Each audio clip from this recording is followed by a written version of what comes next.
3 అధ్యక్ష గణనీయంగా లబ్ధి పొందిన అంటే కొంచెం సిగ్నిఫికెంట్గా బెనిఫిట్ పొందిన వర్గాలు 26 కులాలు ఉన్నాయి అధ్యక్ష. వాళ్ళకి 5% రిజర్వేషన్.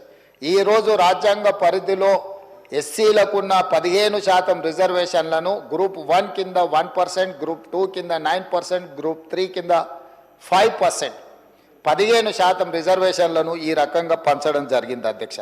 అధ్యక్ష, ఈరోజు ఎడ్యుకేషన్లో కావచ్చు, ఎంప్లాయ్మెంట్లో కావచ్చు, పొలిటికల్ రిజర్వేషన్స్ కావచ్చు, ఆల్ అదర్ రిజర్వేషన్స్ అన్నిటిని కూడా పరిగణలోకి తీసుకొని ఈరోజు ఈ ప్రభుత్వము ఈ నివేదికను తీసుకొని వచ్చి మీ ముందు పెట్టడం జరిగింది అధ్యక్ష. అందుకే అధ్యక్ష, ఈరోజు ఈ చారిత్రాత్మకమైన సందర్భంలో ఒక మంచి నిర్ణయం మనం తీసుకున్నప్పుడు ప్రతిపక్షాలన్నీ కూడా ముందుకు వచ్చినాయి. ఈరోజు కృష్ణమాదిగతో మొదలు పెడితే చాలామంది 30-35 సంవత్సరాలలో ఈ ఉద్యమంలో చాలామంది పాల్గొన్నారు అధ్యక్ష. ఈ ఉద్యమంలో కూడా చనిపోయినారు. ఇంతకుముందు పెద్దలు దామోదర రాజనరసింహ గారు చనిపోయిన కుటుంబాల గురించి ఆలోచన చేయాలి అని వారు అన్నారు. ఎస్, తెలంగాణ ఉద్యమంలో చనిపోయిన వాళ్ళను లేదా మాదిగ ఉపకులాల వర్గీకరణకు సంబంధించి ఉద్యమంలో ప్రమాదవశాత్తు చనిపోయిన వాళ్ళని ఆదుకునే అవసరము బాధ్యత ఈ ప్రభుత్వానికి ఉన్నది. నేను తమరి ద్వారా వారికి నేను మాట ఇస్తున్నా, రేపు ఇందిరమ్మ ఇండ్లు ఇచ్చే దాంట్లో ఈ కుటుంబాలకు ఖచ్చితంగా మొదటి ప్రాధాన్యత కింద ఇందిరమ్మ ఇండ్లు ఇవ్వాలి ఆ కుటుంబాలకు. ఎందుకంటే పిల్లలు చనిపోయింటారు, తల్లిదండ్రుల పరిస్థితి ఏ విధంగా ఉందో తెలియదు, కుటుంబ సభ్యుల పరిస్థితి ఏ విధంగా ఉందో మనకు తెలియదు.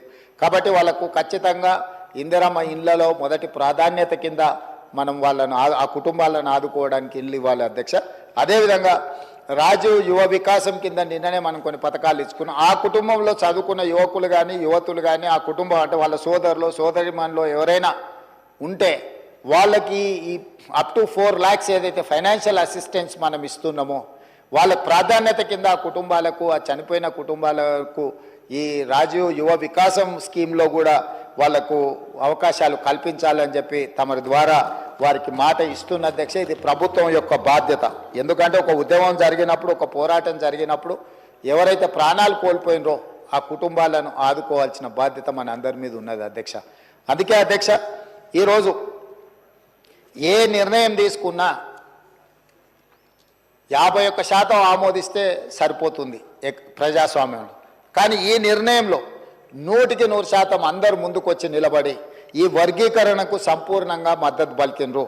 ఇకనైనా ఈ సమస్యకు శాశ్వతమైన పరిష్కారం దొరుకుతుంది. ఈ చర్చలో పాల్గొన్న వాళ్ళందరూ బీఆర్ఎస్ కావచ్చు, బీజేపీ కావచ్చు, ఎంఐఎం కావచ్చు, సిపిఐ కావచ్చు, బయట ఉన్న చాలా సంఘాలు కూడా ఈరోజు ప్రభుత్వం తీసుకుంటున్న ఈ చర్యల్ని సమర్థిస్తున్నారు. కాబట్టి అదేవిధంగా మా మిత్రులు వివేక్ వెంకటస్వామి గారు రిజర్వేషన్ పర్సంటేజ్ 15 నుంచి 18% పెంచాలి పాపులేషన్ అని అన్నారు. ఎస్, వాళ్లకు దామాషా ప్రకారము జనాభా ప్రాతిపదికన రిజర్వేషన్లు పెంచాల్సిన బాధ్యత ప్రభుత్వాల మీద ఉన్నది. 2026 జనాభా లెక్కలు పూర్తి కాగానే ఆ పర్సంటేజ్ ప్రకారం రిజర్వేషన్లు పెంచడమే కాకుండా దామాషా ప్రకారం ఆ రిజర్వేషన్లని గ్రూప్ 1, గ్రూప్ 2, గ్రూప్ 3కి పంచే బాధ్యతను మన ప్రభుత్వం తీసుకుంటుందని చెప్పి సభ ద్వారా వారికి స్పష్టంగా నేను చెప్పదలుచుకున్నాను అధ్యక్ష. ఎందుకంటే ఒక రిజర్వేషన్ పెంచాలంటే ఇప్పుడు మన దగ్గర ఉన్న డేటా, మన దగ్గర ఉన్న సమాచారం 2011 యొక్క జనాభా లెక్కలు మాత్రమే మన దగ్గర ఉన్నాయి అధికారికంగా. ఆ తర్వాత జనాభా లెక్కలు జరగలేదు. కాబట్టి రిజర్వేషన్లు పెంచడానికి ఒక సహేతుకమైన విధానం ఉండాలి. ఇప్పుడు కేంద్ర ప్రభుత్వం తిరిగి జనాభా లెక్కలు మళ్ళీ మొదలు పెడుతుంది. 2020లో నాకు తెలిసి ఆ జనాభా లెక్కలు మొత్తం తేల్తాయి. ఆ జనాభా లెక్కల ప్రకారము ఎస్సీ రిజర్వేషన్లను కూడా పెంచుతుంది ఈ ప్రభుత్వము. ఈ ప్రభుత్వానికి స్పష్టమైన విధానం ఉన్నది. చట్టపరంగా ఎలాంటి చిక్కులు లేకుండా ఎస్సీలకు కానీ ఎస్టీలకు కానీ వాళ్ళకి పెంచాల్సిన రిజర్వేషన్లను ఏ విధంగా పెంచి రిజర్వేషన్లు పెంచడం, సహేతుకబద్ధంగా వాళ్ళకు పంచడం అనేది ఈ ప్రభుత్వం తీసుకుంటుంది.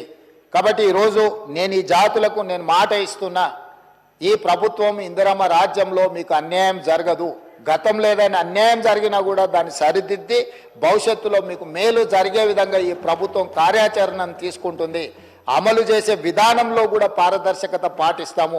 ప్రతిపక్షాలను అన్నిటిని కూడా కలుపుకొని ఇట్లాంటి విషయాలలో భేషజాలకు పోకుండా అందరినీ సంప్రదించి అందరి అభిప్రాయం తీసుకొని ముందుకెళ్లే విధానాన్ని మా ప్రభుత్వము అవలంబిస్తుంది.